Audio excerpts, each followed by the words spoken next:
Well, it's wonderful to have an opportunity to welcome my good friend, Secretary General of the United Nations, Ban Ki-moon, to the Oval Office. He and I consult frequently in various multilateral settings, but this has been a useful opportunity for us to talk more specifically about how the United States and the United Nations can work together. Let me first of all say that I think I speak for world leaders in a wide variety of countries when I say that the Secretary General has shown outstanding leadership during what is one of the most challenging and turbulent times in international affairs. I think he's fair-minded. I think he has shown a willingness to tackle tough issues and to speak hard truths, and I very much appreciate personally the work that he's done. Sometimes people ask why the United States is so devoted to the United Nations. And obviously, beyond the fact that we helped set up the United Nations, what was true 60, 70 years ago is still true today.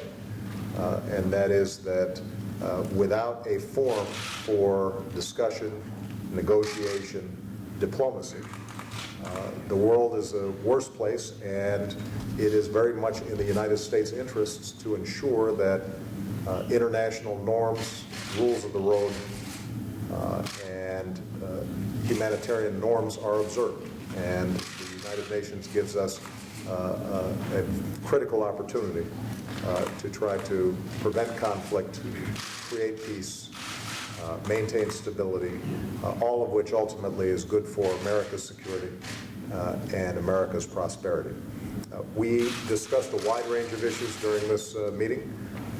We started with Syria, where obviously the humanitarian crisis has gotten worse, and Secretary General Ban and I shared the view that we are at a critical juncture. That it is important for us to bring about an effective political transition that would respect the rights of all Syrians, and that in the interim, it's important for us to try to eliminate some of the carnage that's been taking place directed at civilians and non-combatants. And so we'll be strategizing about how the United Nations, or the United States, which is the largest donor to humanitarian assistance in Syria, and is also a strong supporter of the more moderate elements of the Syrian opposition, can work together with the United Nations to bring about, if not a full resolution to the crisis, at least an improvement for the people of Syria, and lay the foundation for the kind of political transition that's necessary. We had the opportunity to discuss North Korea, where the Secretary General obviously has an important political interest, but also a personal interest as a native of the Republic of Korea. And we both agree that now's the time for North Korea to end the kind of belligerent approach that they've been taking, and to try to lower temperatures. Nobody wants to see a conflict on the Korean Peninsula. But it's important for North Korea, like every other country in the world, to observe the basic rules and norms that are set forth, including a wide variety of UN resolutions that have passed. And we will continue to try to work to resolve some of those issues diplomatically, even as I indicated to the Secretary General that the United States will take all necessary steps to protect its people and to meet our obligations under our alliances in the region. We talked about Middle East peace, where there is at least a window of opportunity for both Israelis and Palestinians to get back to the peace table. And we explored how the United States is a strong friend of Israel and a supporter of a Palestinian state, can work with the United Nations, other multilateral bodies, to try to move that process forward. We also had an opportunity to talk more broadly about an issue that affects every country, and that is climate change. And I appreciate very much Secretary General's leadership on that front. The last point I'd make is that the Secretary General has actually shown significant progress in UN reform, making the institution more efficient, more effective.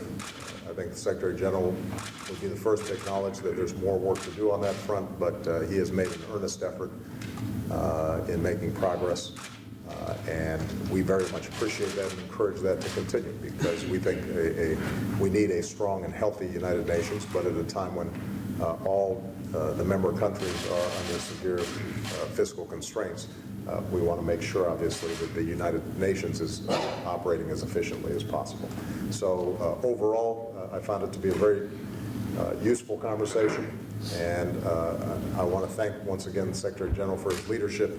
The Secretary General has been quoted as saying that there is no opt-out clause to the great challenges that we face around the world, and I assured him that the United States of America, as the largest economy and the most powerful military in the world, has no intention of opting out anytime soon. We have a deep interest in making sure that the United Nations and the various international institutions that we have are functioning effectively, because when they do, the United States does well, and all its partner countries do well. And so I'm looking forward to continuing to support his efforts in any way that I can. Thank you very much. Thank you very much, Mr. President. I really appreciate President Obama for inviting me to Oval Office, and I really appreciate your global leadership to make this world more peaceful, more prosperous, and where all human beings, human rights are protected and respected. United Nations and United States share common goals: peace and security, human rights, and development. In that regard, I really appreciate such a strong leadership and cooperation and support of the U.S. government and President Obama.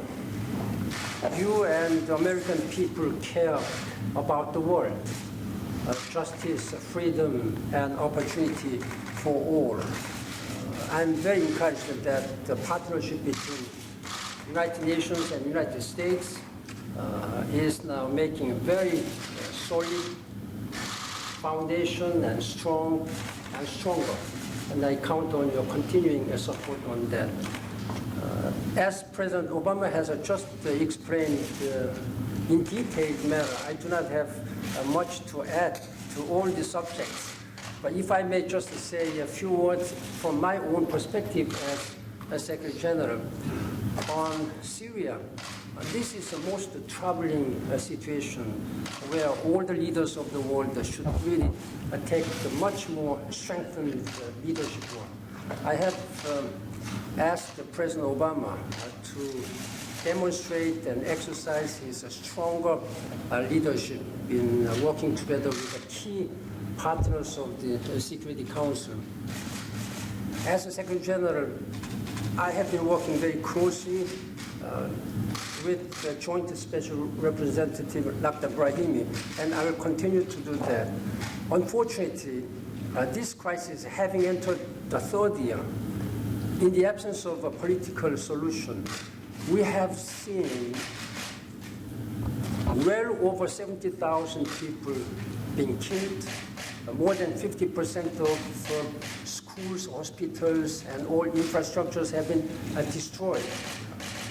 More than 6 million people have been internally displaced, and we have 1.3 million refugees around the neighboring countries of Syria.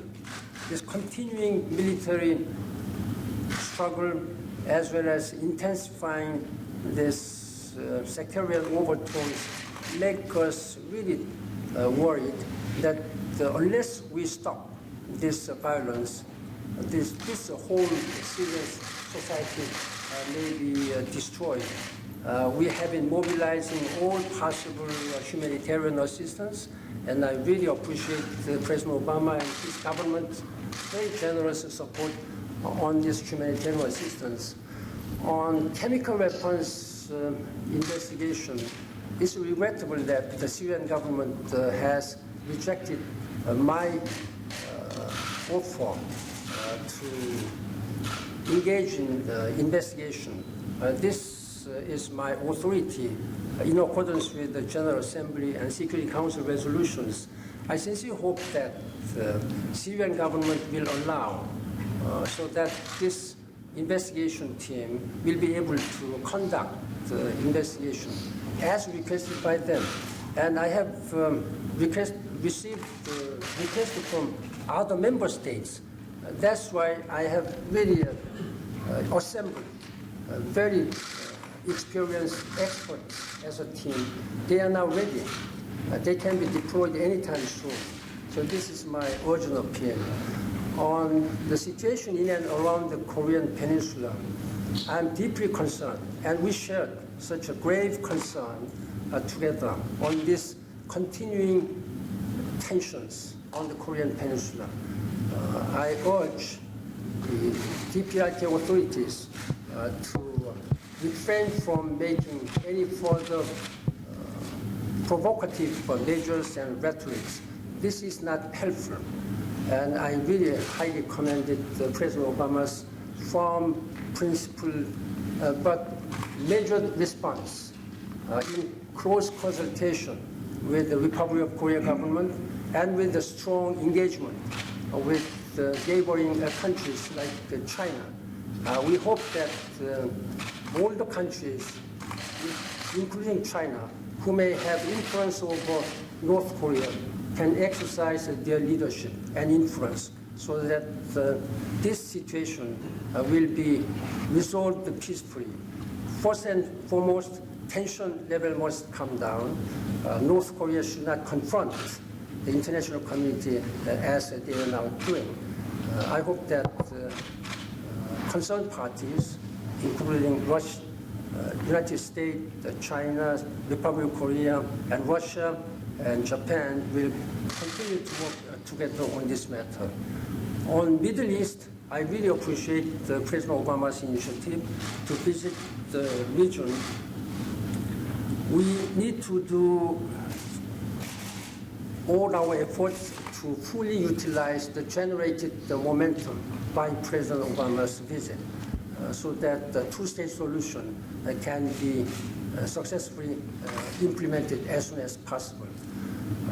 On climate change, I intend to work very closely with the member states so that the legally binding global treaty can be achieved by the end of 2015. And for that possible, to facilitate this process, I intend to convene the leaders meeting sometime next year. I have invited President Obama. I invited him to play a very important leadership role for humanity. And as far as United Nations reform is concerned, we will continue to make this organization more effective, efficient, accountable, and trustworthy. I thank you for the leadership. Thank you. Thank you, everybody.